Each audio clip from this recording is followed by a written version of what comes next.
The Minister of Aviation, Hadi Sirika, had last week during the Federal Executive Council meeting announced that the country's owned national carrier, Nigeria Air, is expected to hit the skies by April next year.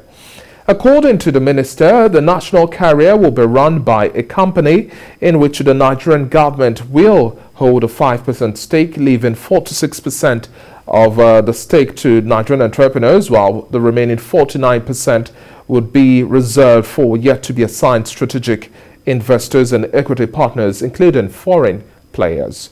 Even before the proposed new carrier, that is Nigeria Air, takes off in April 2022, the new project being engulfed in controversy as not a few stakeholders and experts in the aviation sector are pessimistic over the capacity of the federal government to make good its promise to deliver a new national carrier in the next 6 months. Apart from the timeline of the project's delivery, which according to them appears unfeasible, some of them pointed out that most of the requirements for the delivery, such as procedures, processes, infrastructure, personnel, and equity holding, among others, have not properly been worked out, citing the previous failed promises by the federal government to float a national carrier. Well, joining me to discuss this and much more, I have Olumide Odunayo, a member of the Aviation Roundtable. Many thanks for joining us on the show today. Thank you. Good afternoon. Now, let's start off with your first reaction. Looking at the momentum, the build-up of the project Nigeria Air, we've seen a gradual build-up, and then we had the suspension, and now today we are setting our sail and our forecast for April 2022, when we are going to see the takeoff date for the project with wet lease of about 3 aircraft. What do you make of the entire project Nigeria Air and the reactions we've gotten so far? Well, I think at this stage now, what we are seeing now is a sort of interest and interest pushed only by the Honorable Minister of Aviation himself and not national. Because when this push came up about 5-6 years ago, the country was, with the industry itself, was to support that we needed a carrier if those who have been designated are not being supported and not be able to fly a flag as we want in and use our equitably and using that word reciprocity, which we've not been able to achieve on the international route. And we'll support any carrier that comes in and can take up this position. And that was the position of the majority of the industry players. But unfortunately, I think the way the minister had too many pies on the table, actually he didn't know which one of them he should start with. And so we're down the line, we found ourselves in this now. Now to come up and tell us that in April of the next 2022, which is just about 4 or 5 months away, a new airline with back and start flying, that gives us some fear. Now you are the minister and the government says they have 5%. You with 5% is determining the board, it's determining the aircraft, start of operation, you're determining the route, you're determining the aircraft that will be used just because of your 5% holding. That gives a lot of fear. That what happens when the 95% members, which include the foreign airline, and then again when they come on board. So it's a lot of whitewash for us. We're actually don't understand what the minister has done. Very difficult to carry the industry along rather than people around it. For us, looking at the business plan of that airline, it's more concerned about how it's going to compete with the domestic airlines. That is not the airline we're looking for. We already have about 3 or 4 airlines coming in to join the fray. We had 2 this year, and some are coming. And the international route as of now, it's not really going, considering that the COVID has always has come back and it's coming up with new variants. So in international flights are going to be affected. Nigerians are now being banned. And issues coming up. So what we wanted was an airline that would compete on international routes, not what you compete with domestic airlines. And that's why we said, if you want to build your new carrier, your national carrier, national, you can call it national, but then we look at flag carriers, because the flag carrier is any carrier that represents Nigeria, and we must get that behind that statement. Any flag that is, any airline is asked to operate from Nigeria to any country becomes your flag carrier, and you support it. And I think that is the place I want to see the government invest in, and not this I must participate in owning a carrier. That's the problem we're having. You just suspended the AOC of Nigerian Eagle, and that was all that's gone through the process of ATL and AOC. They do the rigorous process. it was suspended for a flimsy excuse. And like the industry workers are looking at, it was suspended because when the national carrier is coming in April, feel it's a threat. So we do not hold the airlines, let airlines come on board, because the more they make, the cheaper it is, more flights for passengers. And that will grow the number of flyers. So I am looking forward to the minister taking the right step, doing the right thing. And what we want is an airline that will take over our buses and ensure that time, that is reciprocity, we achieve it. It's unfortunate as of today that any Nigerian airline on London route, on the US route, including to Europe, even the Middle East, we're not in Dubai itself, we're pushed to China. A little bit more about the wet lease aircraft now that we're expecting. And you've also touched on a little bit of some of these. Some analysts argue that we could have taken a different route with other local airlines coming under the umbrella body of a national carrier. Hence, we don't have to necessarily go through this route of getting a wet lease. But what are some of your thoughts on all of these issues, really? Your thoughts on the way we are going, the narrative of wet lease? You're coping with at least 3 wet lease aircraft at a time when the international flights are having issues constantly with the new wave of the COVID. Now, you coping with 3 wet lease aircraft. Who gave this order? Where was the board sit and agree that 3 wet lease aircraft, and this aircraft was the Boeing 737 or whatever make that aircraft that will be used to start the operation.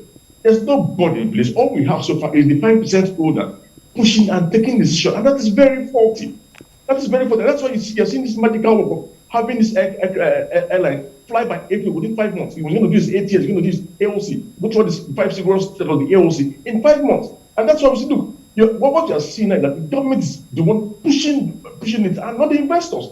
And if there are investors coming and the government is already taking the bold step that they're running 5% holder, you're being the face. What they're going to do now is that the investors that are coming under this new airline will be special investors who will be given special privileges all up and above existing investors. And when you do that, you're already telling the regulator that don't go there. You cannot check some things, and that will not be fair. That can affect safety, and also that can affect competition. What we want is a level playing field. If the investors are going to be, let them go through the process of the AOC, operate like every other airline, and start start the airline. But for the 5% holder to sit down, decide the aircraft to be used, where to be released from, the amount that will be spent on leasing the aircraft, the logo, the name, that take up date without a board, approving, and I find that very difficult. And I don't see how they were going to start this process without having the board. So all the shareholders must come on board. So who are they protecting? Who are they hiding?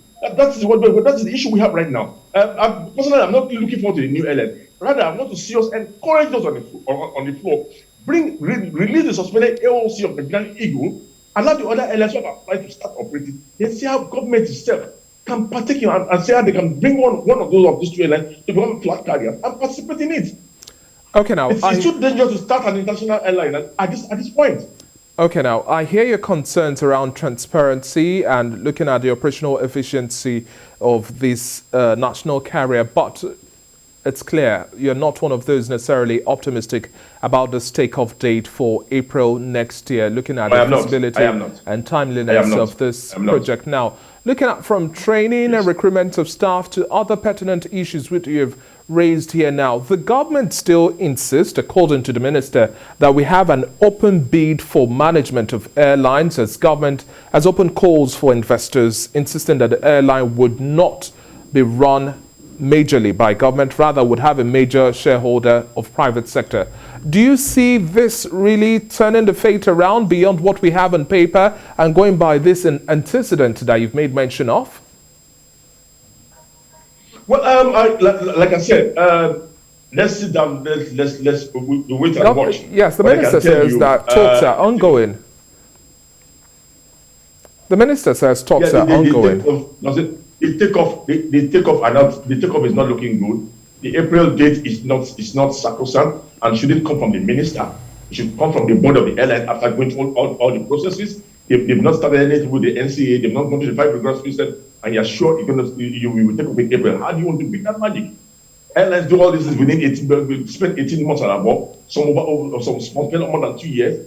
And you're coming out with it that within 5 months, you want to go through those processes because we are the minister, we are in control of the regulator, of the DGNC and other agency heads. Let's be fair. What I don't want to see is it's a ground by some investors are giving more privileges and protected other investors on ground. That would not be fair. And will not be helping the industry. We want more airlines. People are applying. People want to join. People want to operate. Let them operate. Let's support those who are going out. Who want to operate international flights. Support them and see how you can see the government supporting them from behind. So whatever they want in those cities of Portugal, they get it. That's very important to me than being in a hurry to start an airline in this pandemic period, to start an international airline.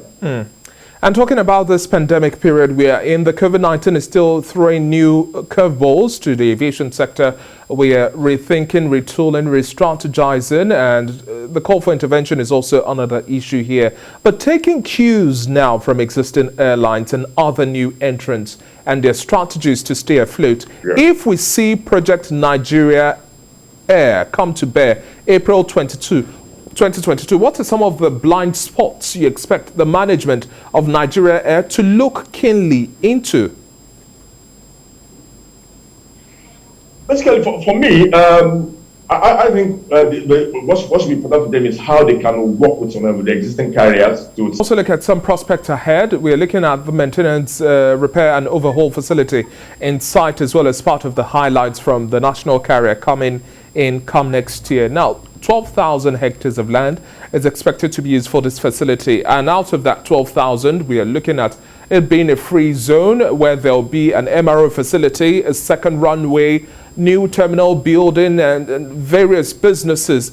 According to the minister, in his words, it's going to be a whole airport city. How much of a driver of cost reduction do you think this would be? Beautiful masterpiece if well implemented. I support that.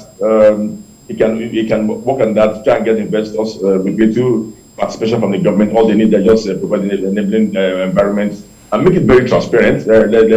Let's see how the investors are coming in, and whatever public funds are being expended, we must know why the funds are going in there, because at the end of the day, those projects are supposed to be privately owned, those starting as a PPP. We want to know what amount of what percentage comes to the government from that project. But beautiful at this, we expect some employment opportunity, some drive and support generally in the aviation industry, and also to attract some investors. It's a good one for the government on that, but not the national carrier.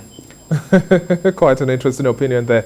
But we also have issues around the cost of Jet A1 fuel now. Looking at the bigger picture of aviation today, and then operational efficiency and the cost of doing business. The cost of Jet A1 fuel has been a contending issue, now taking a global shape as well. And now we have Omicron, the variant of coronavirus, coming to bear. How do you see the aviation sector building some resilience to this new shock of Omicron? Because the vulnerabilities are getting heightened already. We cannot necessarily tell which way the pendulum would swing. What are your thoughts on Omicron and how much of a curveball this would be? Well, for me, the Omicron would only affect the international flight, no doubt.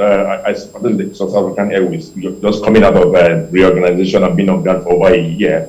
And just as we're about starting their international route, then this Omicron has come, and now almost all flights in and out of South Africa are being banned. So South Africa is going to be badly hit. Then so also are the international travel for most airlines, or countries that are going to be that are being banned. Unfortunately, now Nigeria is not joining the list.